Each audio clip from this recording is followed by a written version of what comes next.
Hey y'all. Okay, so I have a pretty special guest, someone that's very close to me, my girlfriend, Brittany. And I don't think she's really shared her full story. And I'm really excited because she has a powerful testimony of overcoming your past, and it's very impressive. Well, I don't know about powerful. It is powerful. So thanks for agreeing to do this. She's pretty easygoing. Every time I point the camera at her, she pretty much just I goes had with no the choice. Brittany, where do you think your story starts? Well, I mean, I'm the oldest of four. I was pretty much raising my siblings like they were mine. So I would say, I don't know, about like 5 years old. I had to take care of them, make sure they would eat all my life. I just seen all the negative stuff. I've seen things that children shouldn't have seen. I knew about things I shouldn't have known about for a long, long time. I remember CPS always coming to schools, and it's like my mom and dad, they weren't bad parents. We were taken care of. We ate, we had clean clothes, we had a place to live, all stuff like that. So don't get the negative attention, negative thought or anything about my parents. But CPS would come frequently, pretty frequently to our school, and we had like this little script. By the like third time that they harassed me and my siblings, well, it was just me at first because I was the only one in school, me and my other brother, my younger one. Um, they would come in and we'd be like, "No, our parents feed us. We're not beaten. We don't get touched inappropriately, and I don't know anything about no drugs." That's sad. A little 6-year-old should not know that. 7-year-old shouldn't know that. But we already knew what time it was because, seeing drugs, seeing that lifestyle, that's not anything that a little kid should see. It's pretty sad actually thinking about it. Well, I'll say it started when I was younger, but where it really pinpoints is that when I was 13, we got taken away by CPS from my parents, and it's really my mom because my mom and dad were split up at the time. The foster home we went to, me and my siblings, it was horrible, horrible. Like they told us that we were lucky to be together and not be separated and all this stuff, but threw us outside from sun up to sundown, hot. Texas is hot. The foster dad called my brother a rapist one day when we were sitting at the table having a meal. I think it was lunch. It wasn't lunch because we ate lunch outside, so it had to be dinner. How old was your brother? I was 13, so my brother was like 11, and all boiled down to is that their foster daughter that they were adopting kissed my brother Mm. and then told her dad, foster dad, and the foster dad said my brother was a rapist and all this stuff, and I attacked. And then my mom went to court and everything with CPS and did everything she had to do. My aunt and uncle got custody of me and my sister, and my brothers went to my grandma's. Yes, we lived right down the street together, but we were separated and we didn't know how to act. Me being the oldest, they always looked up to me and expected me to have the answers and me to provide and me to do everything. From ages 13 to 16, from the foster home to my aunt and uncle's house. My aunt and uncle's house, I was running away, acting crazy, doing what I wanted to do, thought I was grown. And then when I finally moved out to my uncle Dan's house out in Joshua, I was doing all right. I mean, I wasn't going to school, but I wasn't acting out, running away. I was trying to get my life right, I guess, sort of. My uncle was more of a friend to me than a father figure, so I didn't have that authority. Then they sent me to my aunt's house in Hurst, and that's where I was smoking weed. And my aunt had introduced me to two of these girls.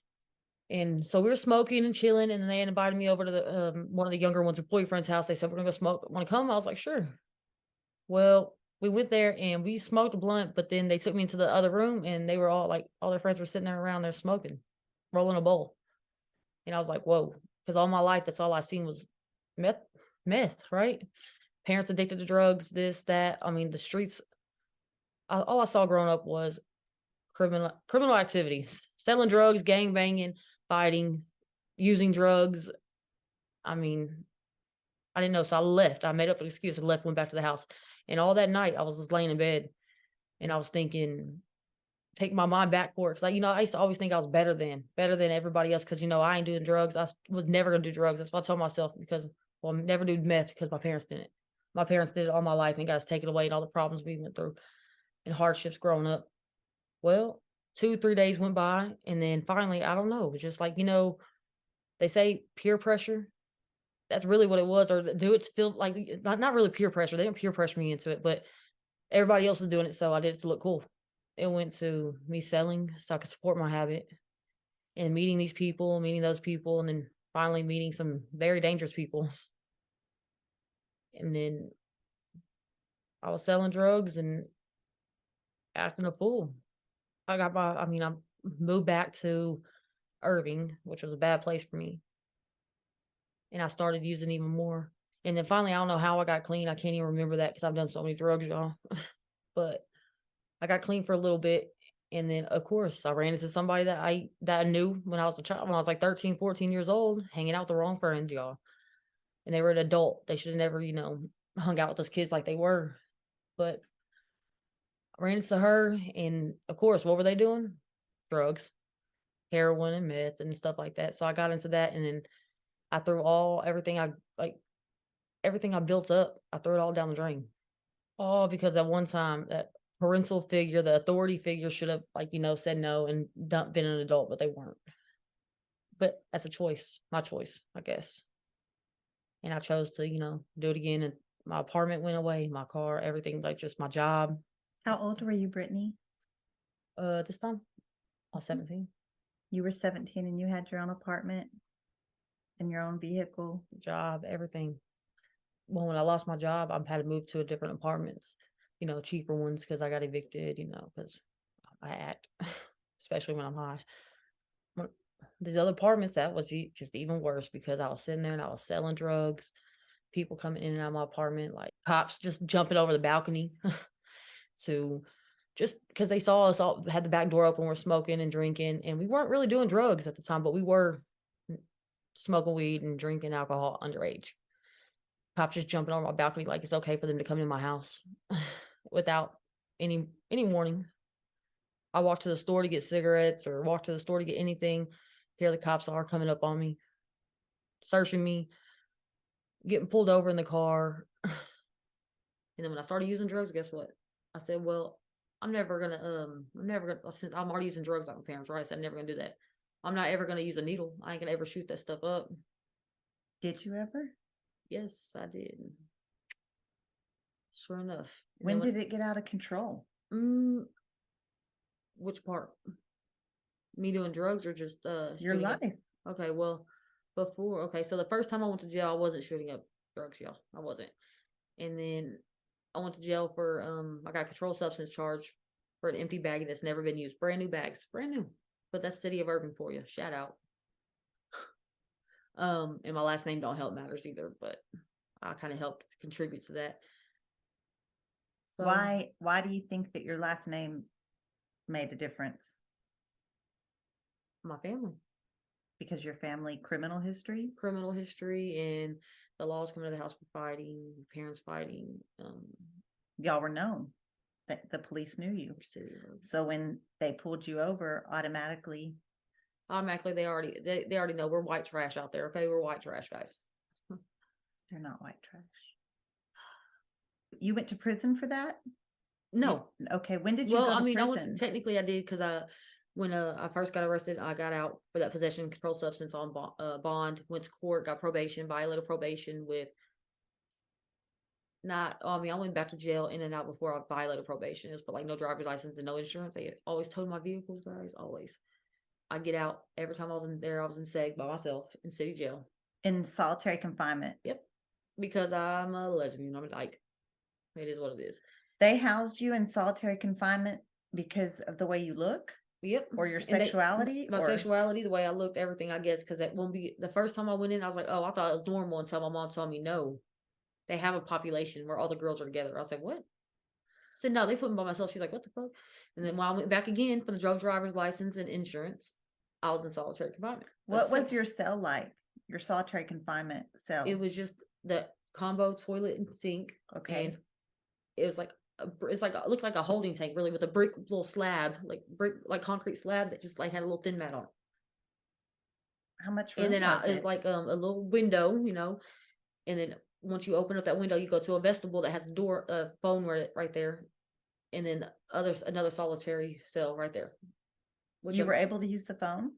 Sometimes when I ask them to push the button, they say whenever they get a moment, and then I hear my door pop randomly, like hour later, 10 minutes later. Sometimes it was like immediately or whatever. but unless they knew I didn't have a phone card, then they wouldn't let me use the phone. Because my family can go up there, like your family and friends can go up there and buy minute cards, and they'll give them to you. When did you finally go to prison? When I violated this probation with 3 new charges. How old were you? Delivery, controlled substance, possession of controlled substance, and delivery. No, 2 counts of delivery, 2 counts of possession. And one of the possessions got dropped into a delivery because how old was I? Mhm. I was 19. Just turned 19. At 19 years old, how many felonies did you have? 5. You went to prison. I went to prison. I got 5 years for all counts. So I had public offenders. My first time in trouble. Violated probation with 3 counts of delivery of controlled substance and 1 of possession. And how they got me for delivery of controlled substance was, I sold to an undercover cop. Well, the cop, to my defense, everybody I knew that was close to my girlfriend at the time, friends that I knew all my life, my parents' friends' kids, and everything else. I was hanging out with them and stuff like that. Well, they vouched for this dude, and he was undercover. He was a cop, not an informant, a cop that used to get high with us and everything else. So I wasn't very sure, but of how that happened. I think they're allowed to get high with you. I think when they you're are too. undercover. They know they are, obviously, because that dude got high with me, bigger than shit. Crap. I mean, I think they're allowed to do a lot of stuff. yep. I mean, and the first delivery I got was because he texted me and he was like, "So how much for this?" I said, "Man, don't be texting my phone with that bullshit." And I called him and he's like, "Well, how much?" I said, "Man, just bring whatever you want to bring and I'll give you what you get." Well, that is considered a buy. Even though I didn't give him monetary amount or nothing, I said, "Bring what you want, and I'll give you what you get." That's implying that I'm gonna sell to you. So that's first felony I got right there. They considered delivery, even though I didn't deliver. All those felonies, how much you did? How much did you do on that time? On your 5-year sentence, you did the whole 5? Well, no, I got out 3.5 years later, and then I violated parole. I was on parole. I violated parole with some more charges. So I went back. I got out in May, and I was back in prison, back in jail in November. Before the end of the year. Mm-hmm. You weren't home for a Christmas. Nope. Not even at Thanksgiving. When you were 19, did you look like this? Yeah. You want to see a picture? So what was it like going into the penitentiary? Well, at first, looking like this is what I'm wondering. I was always told my mom, my mom and everybody, she's like, "Man, you go to prison, you ain't ever gonna want for nothing," because I look like a boy. I was like, what's that mean? You know what I mean? What's that mean?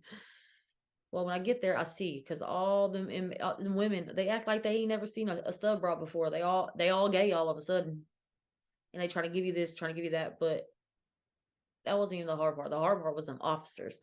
I don't know how we offend them. I don't know what makes them so angry to treat us stub bras like they do. But I got constantly messed with. Like, I'd be it'd be me, it's some females walking or whatever, and they're doing the same thing I'm doing, but I'm the one who gets the case because what I did was wrong. Because of the way I look. I was always singled out, and always the fall person. They always did something wrong. Even when I was doing nothing wrong, they said I was sagging my pants. I didn't. They put me in a size small pants. I had the visitation picture. I was going to visitation, and they said I was sagging, and I really wasn't, because I knew how hilltop was. And sure enough, they put me in some size small pants, and you could tell there's some smalls. But then again, we're not allowed to wear tight clothes in prison, right? So I got a case for that too. They wrote you a case for your pants being tight after they made you put them on? Yep. What's the dumbest case that you ever got? Dumbest case I got? I wouldn't say those small pants. Maybe. That they made you put on? That the officers made me put on. Took me to laundry before my visit. Like, I'm walking to my visit. She pulls me out of the line and says I'm sagging and all this. And I'm like, what? I show her my lane. I'm going to a visit. They just called me to a visit. And she's like, "But you're sagging your pants. Come with me." It took me all the way to laundry. In Hilltop, everything's outside, guys. About showers and all that stuff. Shower houses inside the laundry. Went over there, and she literally went back there and physically found me a pair of pants. Maybe first pair on was medium. And she's like, "No, nope, you can still sag those." And they handed me some smalls. I put those. I said, "They barely fit. I can't. I mean, look at them." She's like, "Nope, that's fine." All right. So I went to visit, whatever, and I'm mad. Like I'm telling my mom, my sister, it's my birthday. My mom, my grandma, my sister come, and I'm telling them, and I'm almost mad, y'all. And sure enough, I walked back to a visit. The same officer, 4 hours later, wrote me a case for the small pants, and then she already had been in my cubicle, and she took everything else. So I had no Did the choice. case go through? No, I pulled chain the next day. Oh my Pulled gosh. chain to Lockhart. Yeah. So that case didn't have a chance to get through, but it was pretty humiliating going to Lockhart, those tight pants on that long trip. But when I got there, I got some better clothes. Like navy blue, Lockhart was like, it was called what they call now they call it the princess camp now. But it wasn't then. It was men and women there. It was like, it was privileged. You were bougie when you went to Lockhart. And then I went to safety from there. What safety? It's a behavioral modification program. But really it's a substance abuse. It used to be substance abuse facility program or something like that. I don't know. It used to be substance abuse. Everybody thinks it's a drug rehab, but if you get there, they tell you it's not drug class or rehab. It is behavioral modification program. They try to change the way you think, like a long cognitive trip. And that right there was a joke. It was at a different unit? Yeah, it was at Henley, where you were. I did a little time on Henley. I went to Safe P too. Same program I went to, but she had different little years later. Yeah, and hers was totally different than mine. Because it was COVID. Our director at the time, she used to be on the hobby unit. She was a stud broad just like me, but don't tell her that because she'll tell you now I'm lying. She ain't no stud, but she a stud. Some people find that terminology offensive. Well, because this is why, because that's what they would call a male slave. Because it's like a breeding, like a stud horse, because they treated them like livestock. A stud's a prison term. Well, a stud is a horse that breeds. I know, but I'm just saying, so that's what I want to clarify. That's where that comes from. In prison, that's not, nobody takes offense to that term that I've ever heard anybody take offense to that term. And it's just a common term that I didn't hear until I went to prison, and you probably didn't either. No, I heard outside prison, but my lifestyle, 2 different lifestyles, babe. This is true. Because you were around people that have been in prison. Oh, yeah. Yeah, for sure. Neighborhoods. I mean, my mom being a felon and, her and my dad trying to work so hard, we were like forced to live in poverty, like live in a neighborhood that was ran down, that was criminally, like criminal activity was common there. Gangs, drug dealing, prostitution, all that stuff. I mean, we seen that growing up, even though as much as my parents tried to keep us away from that, I mean, it just happened. It was what it was. Society didn't give my mom a chance or my dad a chance to actually, do right or give us at least a chance of upbringing. But it's a whole story for another day. Yeah. So you go home from prison and then you're back. Did you see people that you did time with the first time? Like, did people know you had come back? Well, yeah. Yeah, because I mean, that one girlfriend that got me the possession of controlled substance charge, eventually I went back to her or whatever. And then, but before that, I mean, at Safe P, I got close to a lot of people in Safe P, especially like my little side bunkies. You know how it's in Henley, you have those open dorms. It's like bunks, like literally like this far apart from each other. Well, I got really close to everybody that lived around me. Well, 2 of them, like I call them my aunts. Like I used to call them Uncle Roddy and Aunt Lacey. But now they're both my aunties. I don't talk to Aunt Lacey no more, but Lacey, I did run into her at Lane Murray when I went back. Pretty sad, really, on the pool. But she had gone back too? Yeah, twice. I was just thinking, I was there, the last time I was there, she went back twice. Okay, wait, she went home 2 times? Went home before me at Safe P, and then went back. And then went home again. Went home again when I was there. When I got there, she went home when I was out there, and then came back when I was at Lane Murray, that whole stretch. And then she got out. She's out now.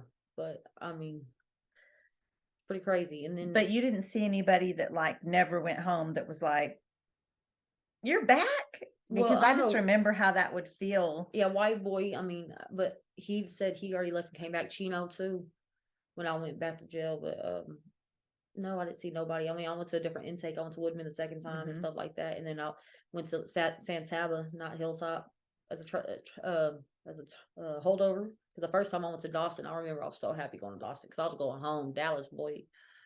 But nah, I went to Lake Murray after that. I G4'd myself off San Saba on purpose and went to Lake Murray. And I mean, I saw some people from San Saba and I saw some people from out in the world, but What does it mean to G4 yourself on purpose? What is G4? get shipped off the unit because I'm not on holdover. What Get is disciplinary G4? case to change my custody level. It's a lower 'Cause custody level. yeah, because San Saba doesn't hold, can't house G4, G5s or anything like that because they're minimum security and I don't know why. I mean, So trash, people that are whatever. desperate to get off that unit because maybe they have an enemy on that No, unit, I didn't or have no enemy. I was just getting I'm not messed with. saying you. I mean, because looking like the way I looked, I was a target. It don't matter if you have short hair and you resemble the mannish appearance, Masculine or masculine, yeah, appearance or whatever, you're targeted. You will have a big old bullseye on your back, a big old target. They're gonna blame you for everything. They're gonna always look to you, always think you're always up to something. so you had already kind of had a target on your back with those officers and you wanted off. That and How did you G4? G4. Well, first case I got. I mean, is a major case.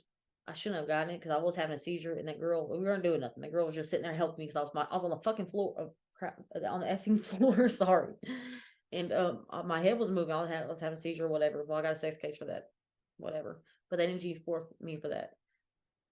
I got another little petty case at school and a petty case here. I was like, what is going on? I said, y'all really? I said, y'all just want to mess with me because they threatened me. They said one more case against G4 me, and I was like, well, okay, well, I have friends here. I don't want to go. It's AC, I'm in school, whatever. Trying to go home. That wasn't happening. So I just refused housing. So, but you had a seizure Mhm. and somebody was helping you with the seizure. Yep. And what kind of case did you get? A sex case because she was touching me. Do you know I got a sex case for throwing a heart for doing this to another inmate, which is this is what we did. Like any of our friends or friends, girlfriends, play mamas, whomever, if you saw them from across the way, that's Love. just like a little, hey, I'm just sending you love, just sending you Mhm. love. And yeah, so you got a sex case for somebody helping you while you were having a seizure. Yeah, and I was really trying to do right because my mom and best friend came and see me right before that, and they were like, so parole, you're in review for parole, blah blah blah. And I was like, okay, well, parole came to see me, and I mean, I was just hit San Saba. I haven't even been. I mean, I was at intake at wouldn't been probably like 8 days tops, maybe 9. So I knew I wasn't. I mean, all the stories you hear about 6 months being on on TDC grounds, blah blah. Well, first off, I knew I was already on parole. I violated parole, so I had to finish out that sentence first. I already knew. they were gonna give me a second chance on the first sentence. I caught new charges. I caught it was 4 charges out of Stephenville, but then I ended up signing for one. Of course, another drug charge. Why not? I'm a drug addict. Whatever. At least I have only like drugs on my record, stuff like that. But instead of the gun and identities and all that stuff. But I knew I wasn't going to get out that time. I knew I was going to get set off that time. But I did not know that when I G4'd, how big of a target Lane Murray was going to give me. How many people are on the Lane Murray unit? 1,304. There you go. There's 9,000 women locked up in Texas. 1,304 beds are at Lane Murray unit. Not speaking of it today, because today they have people sleeping in the gym still. They're overpopulated. They were sleeping in the gym. You talked to somebody there? Don't say a Mhm. name, just in case. Mhm. Retaliation. Oh yeah, because they will retaliate, especially Lane Murray, because I was there. I know. She said there's people in the gym sleeping right now because there's not beds available. Yep. So for overflow, there is a gym. It's not air conditioning. Lane Murray's State not jail, air no. conditioning. They jail people. State jail people are there. That's unbelievable. They got the swamp coolers. Remember last summer? What was the worst thing that you ever saw, like at Lane Murray? Like the worst incident? Maybe when my close friend Lexi killed herself. When she was telling the guards, I mean, she took herself off her psych med jaw, and she was begging for help, begging to the sergeant. Wait, where was she housed at? Admin, that's it. And you were there for another reason. Yeah, I was there for, I don't, Who knows that time, huh? So tell me what happened. she had told me that she took herself off her medicine. She wasn't taking her psych meds no more, and she was on some Halidon shots, y'all. You know what those are? I mean, psych drugs, pretty The strong. shots that make you pass out. Like, I mean, it's really hard to get those. The zombie Yeah. drug. We She, would see people walk around like clueless for after taking that. We yeah. called it the zombie shot. I don't know if they call that out here or if that's just something, but we called it that because it seemed like that's what would happen to But I mean, people. she was fighting her own demons, so she took herself off her psych meds. First off, that's red flag one. Somebody that took themselves off their heavy psych meds, y'all. Not weaning. No, just They don't wean cold you off, turkey. by Cold the turkey. way. Even when you want to, or even when they want you to go off of them, they don't wean you off. They just. And then she had on telling the sergeant. He knows who he is. He does know who he is. And she begged him for help. She said, hey, she needs to go to Skyview. She needs help. Skyview's a mental hospital. Like, she said, I need some help. I'm like, she was begging for help, begging. She said she wanted to kill herself, all this stuff, suicidal, all these things. And he just blew it off. The guards on duty that day, like, you know, supposed to do security checks. They don't. They're supposed to do it every, like, what, 15, 20 minutes the next day or something like that. It's in minute increments. Well, let's just put it this way. She put her little jacket up, towel up. I think it's a towel because they can't have jackets out there. So tell them what that means. Like, describe first of all what. Okay, so the cell door in SEG in most cells it's just a big old metal, like, you know, sheet of metal, and just imagine, like, you know, maybe like 2.5, 3 inch wide. I don't know. It's like just like a little gap, like, yeah, 15 inches tall. It's like a gap, and it's like mesh. It's a mesh little metal mesh in front of it. And so you can't physically go through it or anything, but in a bean chute or whatever. But the bean chute's locked up. They had to have a key to unlock it for our trays and stuff. So the guards can look in that little window, and when they're doing their security checks, they're supposed to make sure that everybody's alive and well. Well, she puts her little towel up, and that means, like, you know, privacy, so they can't look in there. Either we're taking a wash off, or she blocks the window. Yeah, blocks the window. And usually, you know, the guards, hey, take it down. Let me see your face when they do their checks. Well, in the increment, certain amount of increments, I don't know that really like the exact time, but they're supposed to check. I think it's like twice an hour or something like that. I don't know, something like that. Every so many minutes they're supposed to check, no matter what. Do their walkthrough, security walks. They don't. But like at her windows, she has 2 windows in the back of the cell, and they're like catty corner. Like, here's B dorm, and I'm in C. I'm like right here. We have a line going up between each other. A line means like we tore some sheets, made a line, and like we're fishing, pretty much connecting ourselves so we can pass. Fishing line is making a line so that we can pass contraband from cell to cell. And contraband's anything that you did not purchase off of commissary or cell. Or contraband can be even commissary items, but it's contraband because we're not supposed to pass it to another inmate. Yeah.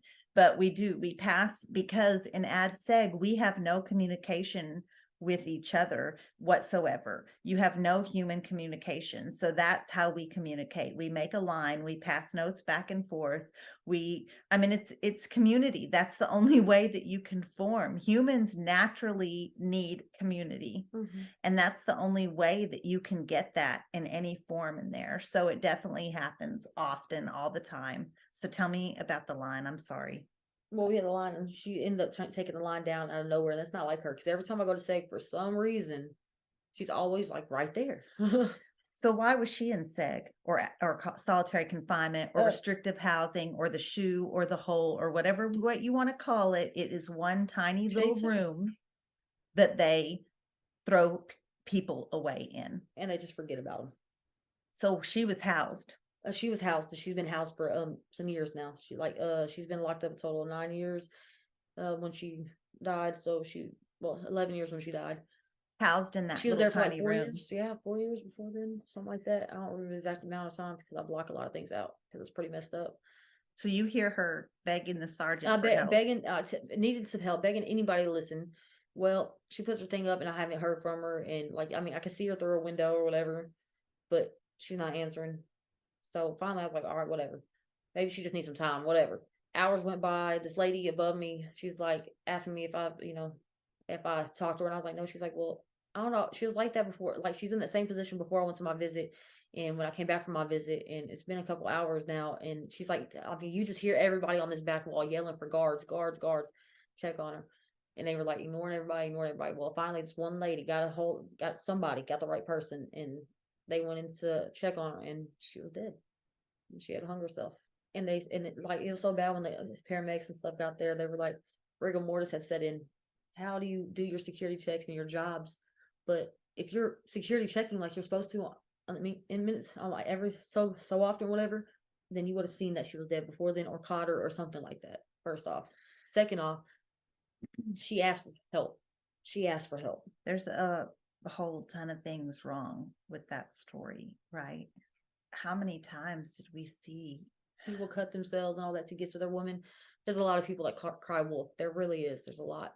But a heavily medicated person that took themselves off their medicine, off their all psych meds, that's the first red flag. That you don't think that should raise some eyebrows or some looks or some concern. And then their security checks, if they would have been checking on her, they might have caught it. They might have caught it. But no, they didn't. They just kept on walking. They sit there and said, I mean, the day that all that happened, the investigation and stuff, they act like they didn't. No, you didn't. And Lieutenant, you know which one I'm talking about. She had a lieutenant, I'm a captain. And he told me what was up. And I said, well, you know what was up too. Your laws didn't do their job. You didn't do your job. So this is on y'all. And I meant that. So many words, she admitted that, yeah, they messed up. So I spent 10 years on that unit. And I know 9 ladies that took their own life. I know 2 officers that took their own lives, and 9 incarcerated ladies. And 100% of those ladies were housed in solitary confinement when they took their own lives. It's pretty messed up, yeah. Tell me about that solitary confinement building. I mean, that's probably the most gloomiest, depressingest building there is in Lane Murray on that whole unit. Like, it's just people lose up hope in there. Like, you could just tell that they just give up. They just get forgot about. Because no matter how good you do in Lane Murray, especially, in solitary, in ADSEG, there's a lot of women that look like me. Short hair, the masculine appearance and looks and all that stuff. And they never come up, even though they've been case-free for years. They get stuck down there. So the way it works is when someone who's incarcerated gets housed, they're supposed to come up for review every 6 months to be let. And it might not be more than 6 months for house. Yeah, I think it's like a year every. But regardless, they're supposed to come up for review. You go in for whatever you've done that warrants you being housed. Maybe you rigged your door. Maybe it could be petty cases. It depends on if it was multiple cases. Maybe you kept refusing to go to work. I mean, just there's a lot of reasons. But once you get in there, it's kind of hard to stay case free because it's hard to mentally withstand that environment. So it's so easy to freak out. So if you've ever lost your temper in traffic or lost your temper at yourself, like freak out at a moment, and I have, and maybe I feel like it's common. Maybe it's not that common, but in that kind of environment, it makes you want to explode. I have been in, I'm just thinking about trying to get feminine products, when your cycle starts and you're in that. They don't have any. And you see all the boxes up there in the picture. They got some. So you can see them out your cell door. And sometimes, now, not all officers, but you would get an officer that was not going to bring you nothing, not roll off, nothing. Oh, it will make you start yelling out the door. It will make you start cussing, profanities, and that kind of stuff will get you a disciplinary case. So then when you go to review, they're like, you can't even behave in here. You're not coming up. I mean, it's a cycle. But sometimes what about those people that, like I said, look like me, masculine, and they never come up, even though they don't do anything wrong? 2 dozen down there still housed and hasn't had a case, not a single case, no minor case, not a major case, nothing in years. And Lane Murray still saying that UCC board still saying no. When did you come home after this prison sentence? When I come home, I came home August 15th. I got released from hobby unit. And I had to go to a county jail for some misdemeanors, guys. I went to the county jail and I sat there for 5 days, finally saw court, and I got time served, blah, blah, blah, whatever. That was in 2020. Okay, so you come home and I get a job. Where do you parole out to? You're on parole? Yeah, I'm on parole. I have till November 2021, so a little bit over a year to do on parole. I'm paroled out to my dad, my stepdad's house, my dad and my mom and all them. And within like that night, I filled out an application for Sonic. The next day, Sonic calls me, and I have an interview set up for that following day. Following day, I go in for an interview, and I start the next day after that at Sonic, working as a cook, making $9 an hour. I got a car the first check. The next check, I got a place. How And I did got a you better get job. your apartment? How'd I get my apartment? I always get my apartment same way. My parents. The only places I've ever lived was where my parents lived because I knew that they knew the manager or whatever. So be it. I mean, my parents are felons. My dad, he's not a felon, but he's not even in trouble with the law or nothing like that. But he's the maintenance man of this apartments, and that's where I got the job. And then I'm at the apartment, and thank God that the manager believed in second chances. He wanted to help felons. He wanted to help people out with backgrounds. Even me, a drug dealer, which is the hardest charge to have to get a place to live, an apartment at least to rent anywhere. But he believed in second chances, and the reason why was because he had, I mean, his kids themselves were addicts, and they were into the lifestyle and stuff like that. Shortly after that, I mean, I got that apartment. His daughter overdosed from heroin, and it's pretty sad. But thank God for people like him, because having my own apartment, having my own car, like my bills, I got a better job from a old schoolmate I used to go to school with. She got me a better job making. I mean, I was working at $11 an hour, but I was working 12 hour shifts for like 6 months straight. So those checks look good, but really, Lots I of was overtime. exhausted. I was real exhausted, y'all. So I got another job. I left that job and went to this temp agency and got another job making $16 an hour. Still night shift, 10 to 8, whatever. But I'm making more money, right? Well, I quit that job and I went to Ulta, was driving forklifts. I don't know. I just raised up and up and up. Well, when we moved from Dallas, and working, y'all, keeping me busy is actually the best thing I could ever do because it keeps me like idle hands, idle mind is bad for me. Idle hands, idle mind, all that. I can't be still. I have to keep doing stuff and keep myself busy, or I'm gonna think about messing up because I'm be like, oh, I'm bored. Let me go do this. Let me go do that. When I moved to Weatherford, I mean, I still working at Ulta, guys, driving an hour away, but I got another job, a part-time job, making $12 an hour plus commission. And 2.5 months later, here I am as a sales manager for that same job. I'm on a salary plus commission plus bonuses and all that stuff. Like I'm doing really good now, y'all. Just know that I got out last time. The first time I got out 3 months later, I went back to jail because I couldn't get my life right. I wasn't ready to change. And it wasn't until like the last year and a half of my life, inside jail, inside prison, that I wanted to change. I just woke up and I was like, enough's enough. I mean, and looking at all these people, I mean, I don't down drug addicts and nothing like that, but some of these people, I'm like, dude, did I look like that? Did I do that? Oh, I have amazing support, and I'm almost 8 years clean. November will be 8 years. You've done a couple things since you've been out, like you've been at the Capitol. When you're in there, you don't think anybody's trying to do anything to help them or anything like that. Everybody forgot about them. That's not the truth. That's far from the truth. I'm talking about when we got into this advocacy stuff, y'all, I'm telling you, it's like, whoa, people do care. Even people that weren't even incarcerated. Like on her other platforms, all these people are so like are in shock because they just believe what they hear, what they've been told. Well, I think you can't imagine that we're in this country, not some third world country, but this very country, home of the free and the brave, right? The way that we're treating humans. I think that people They're just not treating didn't humans. know. They treat farm animals and farm equipment better. Well, than this us. is true. This is true. I mean, there's still humans that are locked up, that are criminals, that are, felons, all this. I'm a whole felon, y'all, but I'm a successful what was it called? Reformed, but not by the Texas Department of Criminal Justice. That's by far not why I'm reformed. Why are you reformed? Because I mean, they're gonna throw away the key. If I go back, I'm not getting a second chance. This is my last and only chance I have at life. And to tell you the truth, I'm loving it, y'all. Like everything that I've ever wanted in my life is starting to just check off the boxes. Check it off. I'm not losing this. I sold a lot of drugs before I went to prison this last time. I had all this money. I had all this, that, anything I wanted, right? When I got out, what did I have to show for it? What did I have to show for it in there? Nothing. Where's everything at before that? All my friends, all my money, all this. It was nowhere. Now I have a lifestyle. I mean, I could show you what I've done, where I came from, where I come from, man. What do you tell people that are getting out that want to be clean? What do they need to do? Come hit me up, man. Hit me up. I'll get you a job. I'll get you on your feet. For real. I mean, I'm in that position now where I can hire you. Like real talk.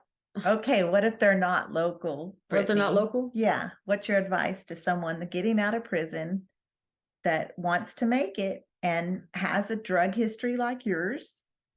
And all the people they know have drug histories like yours did. What do you tell them? What do they do? People, places, and things.